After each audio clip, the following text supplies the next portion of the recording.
बिल्ली और मुर्गी। जंगल में एक चालाक बिल्ली रहती थी। उसे चोरी करना बहुत पसंद था। जब भी मौका लगता वह किसी न किसी का खाना चुराती। एक दिन बिल्ली ने देखा एक मोटी ताजी मुर्गी अपने अंडे से बातें कर रही थी।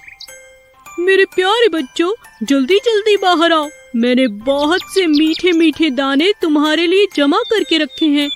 जब तुम बाहर आओगे तब मैं हर पल बस तुम्हारे साथ रहूंगी। एक पल के लिए भी तुम्हें नहीं छोड़ूंगी। बिल्ली मुर्गी की सारी बातें सुन लेती है। अच्छा, ये बात है। ये मुर्गी तो बड़ी कमाल की है। खुद भी मोटी है और अपने बच्चों के लिए भी जमा कर रही है। अगर मैं इसका जमा किया भोजन खा लूं तो इसे कोई फर्क नहीं पड़ेगा।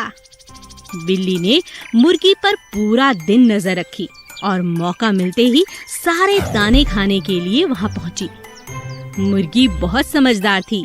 उसने पहले से ही अपने जमा किए अनाज के थैले को आसपास छोटे छोटे गुलाब के फूल के कांटों से ढक कर रखा था, जिससे उसके अनाज को अगर कोई चुराए तो उसे कांटा चुभ जाए। और ऐसा ही हुआ। बिल्ली के वहां पहुंचते ही उसे बहुत से कांटे चुभ गए और वह जोर जोर से रोने लगी। अरे बचाओ बचाओ बचाओ, कोई मेरी मदद करो। मेरे पैरों में कांटे, इतने सारे कांटे। हे भगवान, कोई है, कोई है। तभी कुछ देर बाद मुर्गी आई और जोर जोर से हंसने लगी। अच्छा, तो तुम मेरे बच्चों के दाने चुराने वाली थी। अच्छा हुआ तुम्हें तुम्हारे किए की सजा मिल गई। आज के बाद कभी खाना मत चुराना, समझी? हाँ, नहीं चुराऊंगी। पर अब तुम ताने मारना छोड़ो और ये कांटे बाहर निकालो। मैं चल नहीं पा रही हूँ। मुर्गी ने बिल्ली के पैर से सारे कांटे निकाल दिए और कहा, सुनो बिल्ली, खुद परिश्रम करके खाना खाओ तो कभी पछताना नहीं पड़ेगा। ठीक है, मैं समझ गई। देखो देखो, तुम्हारे अंडों में से बच्चे बाहर आ रहे हैं। चलो इनका स्वागत करें। दोनों मिलकर नन्हे नन्हे अंडों से जो बच्चे आ रहे थे उनका तालियां बजाकर स्वागत करती हैं। मुर्गी और खरगोश। एक दिन खरगोश एक खेत में गया और बड़े मजे से गाजर खाने लगा। तभी उसे एक आवाज सुनाई दी। बचाओ बचाओ। ये कैसी आवाज है? बचाओ बचाओ, कोई है, मेरी मदद करो।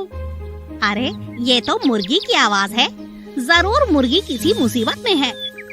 खरगोश ने पूरे खेत में देखा, उसे मुर्गी नहीं दिखी। फिर खरगोश ने पेड़ और उसके आगे पीछे देखना शुरू किया, मगर मुर्गी कहीं भी नजर नहीं आई। फिर खरगोश परेशान होकर पेड़ की छांव में थककर बैठ गया। अरे, कहाँ खोजूं? समझ नहीं आ रहा। ये आवाज कहाँ से आ रही है? क्यों ना मैं भी आवाज लगाकर पूछूं और उस जगह आवाज के सहारे पहुंच जाऊं। मुर्गी दोस्त, क्या हुआ? मैं हूँ खरगोश। बताओ, तुम कहाँ हो? मैं तुम्हारी मदद करना चाहता हूँ। अच्छा खरगोश, जल्दी आओ जल्दी आओ। मैं 2 पेड़ों के बीच में फंस चुकी हूँ। ये पेड़ टूटे हुए हैं और मैं इनके बीच में फंस चुकी हूँ। खरगोश ने आवाज का पीछा किया और पाया कि सच में मुर्गी 2 बड़े बड़े पेड़ों में बुरी तरह फंस चुकी थी। ओहो, यह तो तुम सच में बहुत बुरी तरह फंसी हुई हो। काफी चोट लगी होगी, पर मैं तो इतना बड़ा नहीं कि इन्हें हटा सकूं। जाकर किसी और जानवर को लेकर आता हूँ। ठीक है, पर तुम जल्दी आना दोस्त। बस मैं अभी गया और अभी आया, तुम बिल्कुल फिक्र मत करो। खरगोश दौड़ता हुआ जंगल की तरफ जाता है। तब उसे रास्ते में भालू मिलता है। अरे अरे, इतनी तेज भागते हुए कहाँ जा रहे हो? अच्छा हुआ तुम मिल गए, चलो मेरे साथ। रास्ते में खरगोश भालू को सारी बात समझाता है और भालू की मदद से मुर्गी की जान बच जाती है। शुक्रिया खरगोश और भालू भाई। तुम्हें चोट तो नहीं लगी ना? नहीं। पर तुम यहाँ कैसे फंस गईं? एक शिकारी मुझे पकड़ने के लिए भागा। वो मुझे अपने साथ ले जाना चाहता था, मगर मैं भागते भागते न जाने कब इन पेड़ों के बीच में आकर छुप गई। शिकारी तो चला गया, मगर मैं यहाँ फंस गई। तुम फंस गई, लेकिन मैंने तुम्हें निकाल लिया। हाँ, इसीलिए जंगल में सबकी मदद करनी चाहिए। हम कभी भी किसी के भी काम आ सकते हैं। नृत्य प्रतियोगिता। जंगल के सभी जानवर बहुत उत्सुक थे क्योंकि राजा शेर ने एक नृत्य प्रतियोगिता रखी थी और सभी उसकी तैयारियों में लगे थे। खरगोश ने इस बार बहुत मेहनत की थी। वह हर बार जीतने वाले पक्षी मोर को इस साल हराना चाहता था। कैसे हो तुम मोर? मैं ठीक हूँ। तुम अभ्यास नहीं कर रहे? इस बार खरगोश भी प्रतियोगिता में भाग ले रहा है और वह दिन रात कड़ी मेहनत करता है और उसका इस बार एक ही लक्ष्य है, तुम्हें हराना। मुझे? वह नन्हा खरगोश मुझे हराएगा? असंभव। सारी जिंदगी अभ्यास करे फिर भी मेरे जितना अच्छा नृत्य नहीं कर पाएगा। इस बार भी देख लेना, मैं ही जीतूंगा। खरगोश मेरे दोस्त, यह लो, मैं मंदिर से प्रसाद लाया हूँ, इसे खा लो। आज प्रतियोगिता तुम ही जीतोगे। मुझे तुम्हारी मेहनत पर बहुत भरोसा है दोस्त। चलो प्रतियोगिता जीतने चले। जैसे तुम्हें मुझ पर भरोसा है वैसे ही मुझे तुम्हारे प्रसाद पर भरोसा है दोस्त। आज की प्रतियोगिता मैं ही जीतूंगा। मैंने कड़ी मेहनत की है और मैं दिखा देना चाहता हूँ कि कड़ी मेहनत करने से हर असंभव चीज संभव हो सकती है। हाँ दोस्त, इस मोर का घमंड हमें तोड़ना ही होगा। चलो चलते हैं। दोनों दोस्त प्रतियोगिता के मैदान तक पहुँचे। प्रतियोगिता के समय सभी जानवर बहुत उत्सुक थे। कोई मोर को प्रोत्साहित कर रहा था और उसी के लिए आवाजें लगा रहा था, तो कोई खरगोश के लिए ऐसा कर रहा था। सबसे पहले मोर को नाचने का मौका दिया गया। हमेशा की तरह मोर बहुत अच्छा नाचा। मोर के बाद अन्य प्रतियोगियों को एक एक करके मंच पर आकर अपना नृत्य दिखाना था। सभी का नृत्य अच्छा था, मगर उन सब के मुकाबले मोर का नृत्य बहुत अच्छा था। सबसे अंत में खरगोश को मौका मिला। खरगोश ने जी तोड़ मेहनत की थी। उसने इतना सुंदर नृत्य किया कि राजा शेर उठकर खड़े हो गए और तालियां बजाने लगे। वाह वाह वाह वाह, इतना सुंदर नृत्य तो मैंने पहले कभी नहीं देखा। आज का विजेता और कोई नहीं, हमारा खरगोश है। और सभी लोग तालियां बजाने लगे। मोर चुपचाप शर्मिंदा होकर वहां। सियार और सांप। एक जंगल में एक सियार और सांप दोनों अच्छे दोस्त थे। दोनों जो भी करते साथ साथ करते। एक दिन सियार ने सांप से कहा, हम दोनों सैर पर चलें, आज मौसम बहुत अच्छा है। दोनों बड़े मजे से जंगल की ओर सैर के लिए निकल पड़े। सियार ने रास्ते में पड़ी हुई एक बीन देखी। अरे ये क्या है?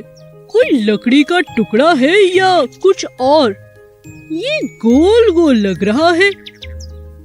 अरे इसे दूर रखो, मुझे उससे डर लग रहा है। क्या तुम्हें पता है ये क्या है? बीन है ये। ये बीन क्या होता है और तुम्हें इससे डर क्यों लग रहा है दोस्त? ये वो बाजा है जिसे बजाकर सपेरे हमारा अनाज दिखाते हैं और पैसे कमाते हैं। इस बीन का मतलब आसपास कोई सपेरा हो सकता है। चलो चलो भागो, कहीं यहाँ से भाग निकलते हैं। सांप इतना डर गया था कि उसने पीछे मुड़कर भी नहीं देखा और लगातार भागता चला गया। सियार भी अपने दोस्त सांप के साथ भागता रहा और जब सांप रुका तब सियार ने कहा, अरे बस बस, अब रुको भी। ये बीन तुम अपने साथ क्यों ले आए? अब मैं बीन बजाऊंगा और तुम नाचोगे दोस्त। अरे तुमने ही तो कहा था ये बीन एक बाजा है जिसे बजाने पर सांप नाचते हैं। क्या दोस्त, तुम भी मजा ले रहे हो? क्यों नहीं, आज तो मैं तुम्हारा अनाज जरूर देखूंगा। ठीक है तो फिर बजाओ। सियार ने बीन बजाई और सांप ने अपना सुंदर नाच दिखाया। धीरे धीरे सभी जानवर इकट्ठा हो गए और सांप का सुंदर नाच देखकर सभी चकित रह गए। जादुई मेंढक सोनू और मोनू बहुत अच्छे दोस्त थे। शाम के वक्त वे दोनों साथ साथ गेंद से खेला करते थे। एक दिन सोनू ने मोनू से कहा, चलो दोस्त, आज नदी किनारे चलते हैं। बहुत दिन हुए वहाँ जाकर नहीं खेला। मगर वहाँ जाएंगे तो हमारी गेंद पानी में गिर सकती है। कुछ नहीं होगा, तुम चलो तो सही। ठीक है। दोनों नदी किनारे जाकर खेलने लगते हैं। अब उन्हें वहाँ बहुत अच्छा लगता है।